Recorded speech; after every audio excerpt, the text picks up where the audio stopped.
நம்ம உடலுக்கு தேவையான இரும்பு சத்து அளவு வந்து உடனே கூட்டி தரக்கூடிய கிராமத்து ஸ்பெஷல் ஆட்டு ரத்த பொரியல் தாங்க இன்னைக்கு நம்ம பார்க்க போறோம். அதுக்காக நான் ஒரு முழு ஆட்டு ரத்தம் வந்து எடுத்து வச்சிருக்கேன். ஆட்டோட ரோமம் எல்லாமே ஒட்டிக்கிட்டு இருக்கும். அதனால 2 தடவை தண்ணி ஊற்றி நல்லா கழுவி எடுத்து வச்சிருங்க. இப்போ கையினால ஆட்டு ரத்தத்துக்கு வந்து நல்லா இந்த மாதிரி உடச்சி விட்டுருங்க. உங்களுக்கு இந்த மாதிரி செய்யற கஷ்டமா இருந்துச்சுன்னா முதல்ல ரத்தத்தை வேக வச்சுட்டு அதுக்கப்புறம் சின்ன சின்ன துணங்களா நறுக்கி எடுத்து வச்சிருங்க.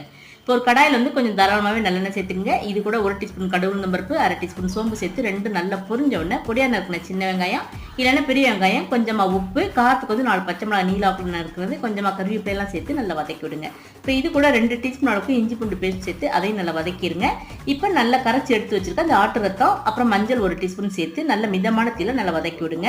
ரத்தம் உரையிறக்காக கடையில உப்பு சேர்த்து தான் வச்சிருப்பாங்க. அதனால தேவைப்பட்டா நீங்க செக் பண்ணி பார்த்துட்டு உப்பு சேர்த்துக்கலாம். தண்ணி சேர்த்து இல்லாம ரத்தம் நல்லா இந்த மாதிரி வதங்கினதுக்கு அப்புறம் 1 டீஸ்பூன் அளவுக்கு மிளகுத்தூள், அப்புறம் உங்களுக்கு பிடிச்ச அளவுக்கு தேங்காய் தூள், கொத்தமல்லி தலை சேர்த்து நல்லா கலந்து விட்டு பரிமாறுங்க. அவ்வளவுதாங்க. ரொம்ப டேஸ்டியான இந்த ரத்த பொரியலை மறக்காம ட்ரை பண்ணி பாருங்க.